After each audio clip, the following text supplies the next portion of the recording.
ডালটাও দারুণ হয়েছে, ঘিয়ের গন্ধে পুরো মমা করছে। মানে সেটাই আমার অবাক লাগছে, ডালে ঘিয়ের গন্ধ কোত্থেকে এলো? ঘি তো ঘরে পারুন তো। দেখো হয়তো তিথি কোনোভাবে ম্যানেজ করেছে। আমি না না না, আমি তো কোনোভাবে ম্যানেজ করিনি। ইনফ্যাক্ট আমি তো রান্নাই করিনি, মাংসের কোফতা তো বানাইনি। তাহলে কে এসব বানালো? আমি তো সকাল থেকে বাথরুমে জামা কাপড় কাচা নিয়ে ব্যস্ত ছিলাম, রান্নাঘরে তুমি আসেনি। আরও কটা গরম গরম ভেজে দিই। আগে বল, এই মাংস টাংস কে বাজার করলো? না না মানে বড় মা, মানে আরে তোতলাচ্ছিস কেন? পরিষ্কার করে বল কি হয়েছে। কি হলো কার্তিক দা? বলো বলো, কে বাজার করেছে? আমি জানি কে বাজার করেছে। কে? কার্তিক দা।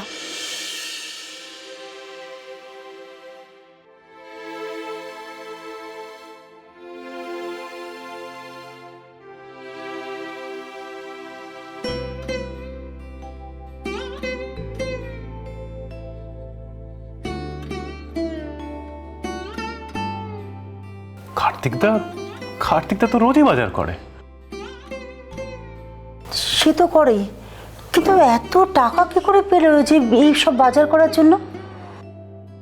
কি রে কার্তিক, ধার বাকিতে বাজার করেছিস নাকি? পালবাড়ির কি বদনাম করে ছাড়বি? করিস না বাবা। না মানে আমি বলছি, কার্তিক দা আজকে নিজের টাকায় ব্যাগ ভর্তি করে বাজার করে এনেছে। তুমি কি করে জানলে মিনু? আমি জানি কার্তিক দা, আমি সবটা বুঝি। আমি তো তোমাকে ছোটবেলা থেকে চিনি, তাই না? ছি ছি ছি ছি, শেষ পর্যন্ত আমাদের কিনা বাড়ির কাজের লোকের পয়সায় খাবার খেতে হবে। সত্যি তো, যা রান্না হতো তাই খেতাম। কার্তিক দা তোমাকে হাত বাড়িয়ে কি এসব করতে বলেছে? সত্যি কার্তিক, কাজটা কিন্তু তুই একদম ঠিক করিসনি। কেন বড় মা? সেই ছোট্টবেলা থেকে তো মাকে হারিয়েছি, তখন থেকে তো এই পরিবারেই আছি। তোমাকেই তো মা বলে জেনেছি, মায়ের জন্য ছেলে হয়ে এটুকু করতে পারবো না? এই তুই থাম তো, বড় বড় কথা বলিস না, লেকচার ঝাড়ছে। শেষ পর্যন্ত আমাদের বাড়ির কাজের লোকের টাকা মুখাপে কি করে দিলি তুই? কার্তিক দা, তুমি তো রোজ রোজ এরকম করে এত কিছু বাজার করতে পারবে না, দামি দামি খাবার আনতে পারবে না। আজকের দিনটাই করতে গেলে কেন? আর তুমি বা আমাদের জন্য তোমার জমানো টাকা কেন নষ্ট করলে কার্তিক দা? কত টাকাই বা মাইনে দিতে পারি আমরা এখন তোমাকে? আর তাছাড়া এরপর তো হয়তো আমরা ঠিকমতো মাইনেও দিতে পারবো না। তোমরা আমাকে এরকম বলছো কেন গো? কেন বলছো এরকম? তোমরা এত বকলে কার্তিক দাকে যে কার্তিক দা কাটছে এখন। কার্তিক দা তুমি কেঁদো না, প্লিজ কেঁদো না। তোমরা সবাই কার্তিক দাকে কেন এত বকছো বলো তো? আমাদের পরিবারেরই তো একজন কার্তিক দা। পরিবারের বিপদে সে কেন পিছিয়ে থাকবে? পালবাড়ি ছাড়া তার কি অস্তিত্ব?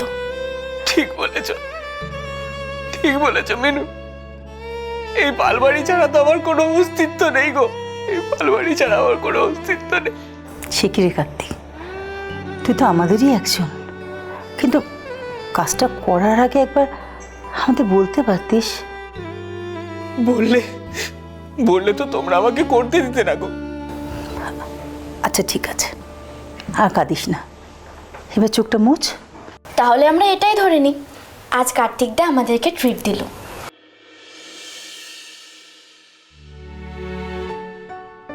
মিনু, ওই তো বর্ষা এসে গেছে, আয় খেতে বস। আজ কার্তিক আমাদের জন্য নিজের টাকায় বাজার করেছে। তাই? তোমার হাতে ওটা কিসের কাগজ বসা? এটা তো সেরা সেরা মৃৎশিল্পী প্রতিযোগিতা, সেখানে যে বিখ্যাত আর্টিস্ট রুদ্রদেব উনি একটা প্রেস কনফারেন্স ডেকেছে, সেটারই কাগজ। তাই? হ্যাঁ, তাতে সমস্ত পার্টিসিপেন্টকে জয়েন করতে হবে।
লাল রঙের শক্তিকেই আমার নিজের শক্তি বানিয়ে নিতে হবে।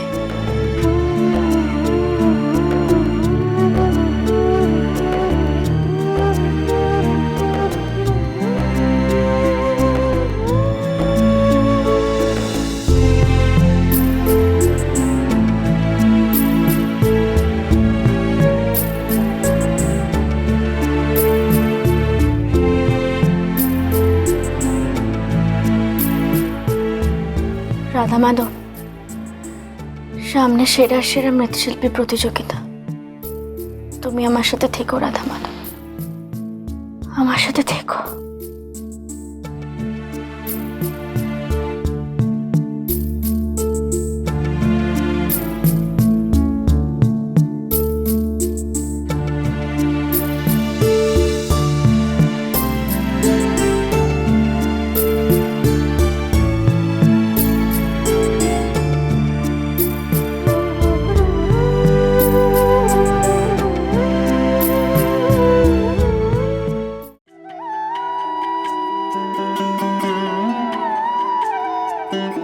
দাও দাও দাও। আমার কাছে থাক না এগুলো।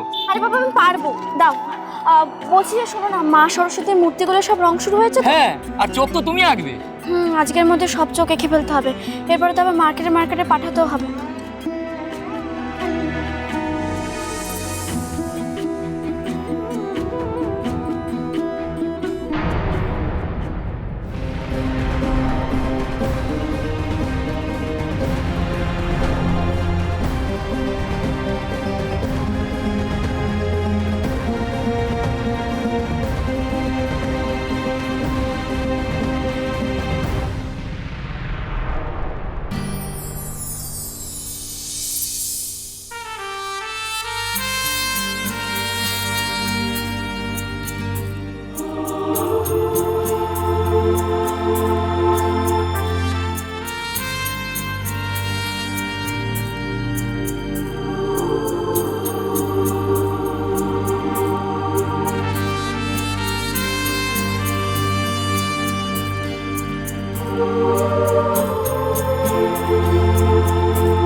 আপনি না, আমি মানে আই এম সরি।